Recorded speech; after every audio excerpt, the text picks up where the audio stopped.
My people, this one already though. A cabo sorry to one once again. Now welcome to this channel. As I know now, we bring banana the latest and the trending news. My people, the son, Falana lawyer, he don't come outside to arrest him. You know they make us know say, you know they pessimistic. Say this result, INEC result, say it can be turned. Now what's in talk for the channel to this morning? I be very now we just say make it no go home, make we bring on and make una see. Now it make maybe say I go want make una share this video. All those people don't they hope say they don't they rejoice say Tinubu and every other person they don't win now, where they don't they rejoice with Yoruba nation, where they don't they me share me they see am. And we will also hear your opinion for the comment section. San don't come outside talk am. He just say you know they pessimistic. Say this election result it can be turned. I will take talk more watch am. The way they talk am and how pretty we take talk am me now watch am. Don't forget to hear your opinion for the comment section. Let's watch and listen to it. Be adduced by both sides. Yeah, that's a good point. But let's move slightly away from the evidence. The former president of the Nigerian Bar Association, your colleague Olisa Abakoba, made the point recently that a big problem in all of this is, in his words, INEC at once being culpable and also being a defendant. He suggested that in a situation as we have, where INEC is an active defendant in court, the Commission will obviously want to show that it conducted the election in accordance with the law. He's saying that it would be better if INEC was not a defendant and was simply called to submit evidence about what transpired in the election, rather than having the burden of defending the election that it conducted. Do you agree with his submission? Well, I'm happy that some of my colleagues are beginning to appreciate some of the points some of us have made earlier, much earlier. I had maintained long before now that the onus of showing that a good election has been conducted should shift to the INEC. And again, this was one of the recommendations of the Ways panels. That is true. You said you have conducted a credible election. Prove it. Once there is a genuine petition raising serious questions, the onus should shift to INEC, because it's very difficult. And this is not a Nigerian phenomenon alone, where you expect the respondent who doesn't have the election materials to adduce sufficient evidence to show that the election, or to prove that the election was not conducted substantially in accordance with the law. It should be the other way around. But for now, yes, the point Elisa has just made, INEC would naturally want to go to the tribunal or the courts of appeal to say, we conducted credible elections. However, INEC has also made the point that there were challenges. Yes, it did say with respect to the deployment of technology and the conduct of electoral officers. And INEC had also threatened, or INEC had promised Nigeria, that the electoral officers who abuse their office or the confidence of Nigeria will be brought to book. And I would have wanted, for instance, some of the petitioners to invoke the provisions of the Electoral Act, because the courts and the tribunals are empowered to recommend the prosecution of those who are proved to have manipulated the elections, to have inflated figures, to have, one way or the other, betrayed the confidence of the electorate. If such evidence is adduced, the tribunal or the court is empowered by the law to recommend the prosecution of anybody who is indicted. Yeah, but I think the people... And we have not been doing that.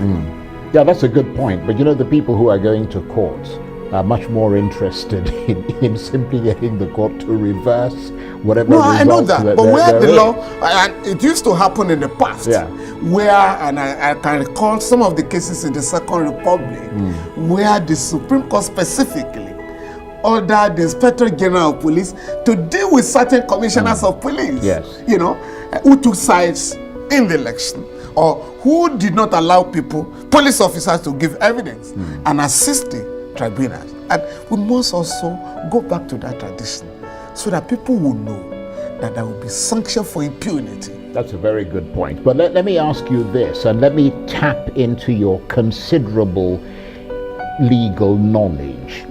Is it your sense that there are no legal consequences for the failure to use electronic voting, for instance? Because it's been suggested that the Electoral Act allows both manual and electronic processes. So INEC could easily argue that if the electronic process failed, it was perfectly legal and admissible for it to use the manual process. Do you see that as a credible defense at the tribunal? No, again, I wouldn't want to go into the petitions. Dr. Olisa Agbakoba, SCN, and I were discussing yesterday. And it drew my attention to the recent judgment by the Court of Appeal in the case of Adegoke, you know, and Ayodele in Osun State, where the Court of Appeal simply went back to the voters' register and abandoned the Beaver's report as it were. Now, that is a bit disturbing.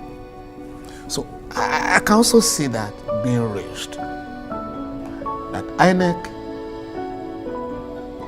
has the power to switch. And for me, this is an area we have to look at very, very well. You know, we must move. We must move with time.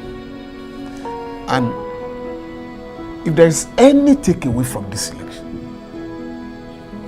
it is the revolution by the introduction of Beaver's report. A friend was telling me, a former resident electoral commissioner, he was drawing my attention to a state whereby up to 2019, the results that came from a particular area, a riverine area, the result was not less than 150,000. 150,000 people that voted.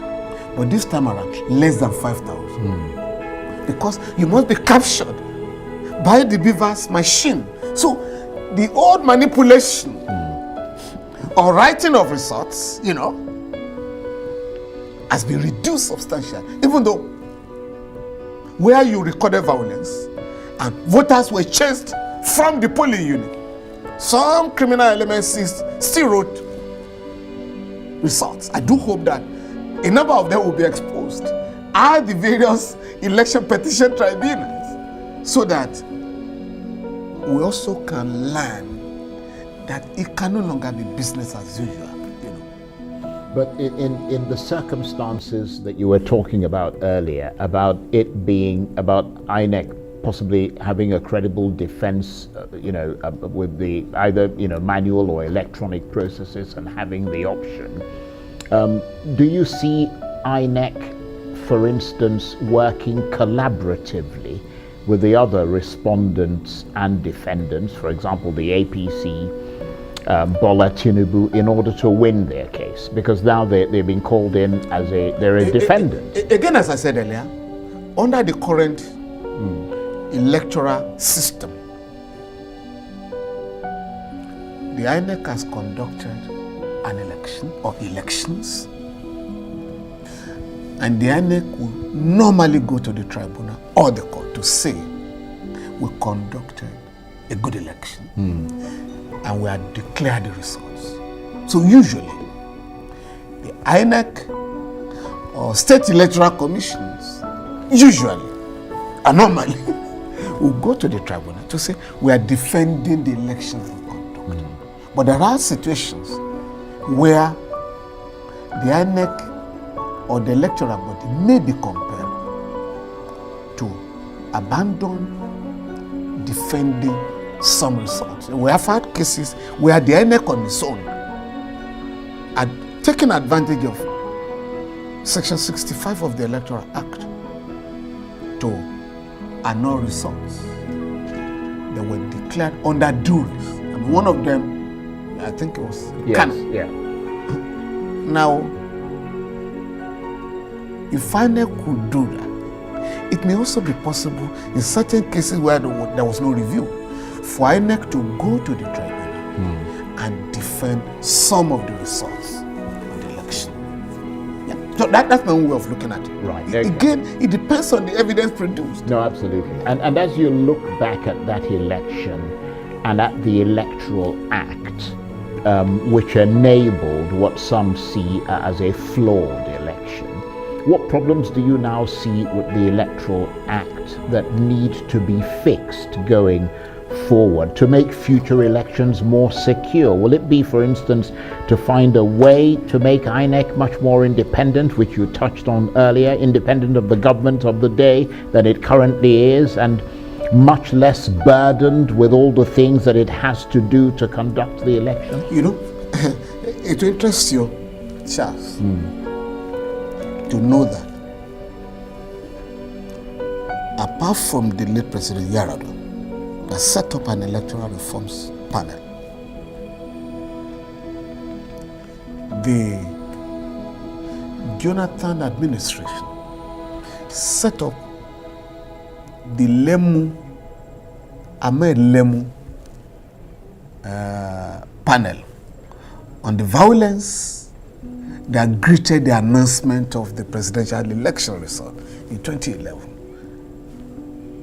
The Buhari administration set up the Ken Nnamani Electoral Reform Panel. And all the panels, the three panels, made profound recommendations to move the country forward and have good elections conducted. For me, we have to go back to those reports, particularly the Ways Electoral Reform Panel. Yeah. And for me, that would be the solution to this problem.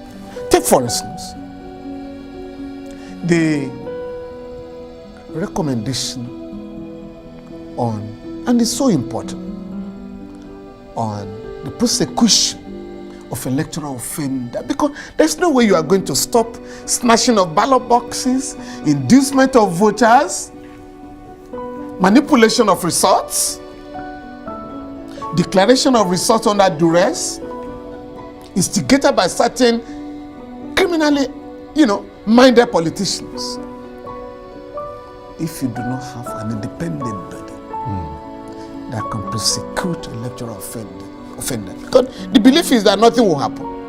And that was why I demanded, after the February 25th presidential election, National Assembly election, please, all the people that have been arrested by the police, take them to court, so that those who might want to commit electoral offenses during the governorship and House of Assembly elections will be minded to believe, to know that we could be arrested and prosecuted. But nothing like that happened. I think apart from Lagos, where a few guys were charged by the Commissioner of Police in Lagos, all the other places. In fact, we had a situation where very brief cases were filed, deliberately programmed to fail in Kano. A legislator was accused of culpable homicide, murder. The magistrate that had no jurisdiction order is remand to await the legal advice of the Attorney General. I think a couple of days later, the case emerged in the Federal High Court that has no jurisdiction on murder cases. And the man was freed to contest an election that had been annulled because he had himself declared under duress. In Reval State, a legislator was caught, I think, with about $498,000, with which he wanted to induce voters. Due to the influence of the state government, he was charged with money laundering. No, it's required to be charged under the Electoral Act. Well, again, these cases are programmed to fail. But if you have an independent body saddled with the responsibility to prosecute electoral offenders, the picture will be different. Happily this time around, the Nigerian Bar Association has entered into an agreement with INEC to have all those who have been arrested prosecuted. The police arrested over 700 electoral offenders. Pro bono services, I understand. I'm not quite sure about it. But the MB has assembled, according to the report, not less than 300 lawyers to assist the country in having suspected electoral offenders prosecuted. Okay. Which is a good development. Yes. I want to thank you very much indeed. There was one more thing I had wanted to get to, but unfortunately we ran out of time. But Femi Falana, it's always an absolute delight to have the benefit of your assessment. And Femi Falana is a respected... Thank you for watching that short video on this channel. We love to see you on our next one. Bye for now.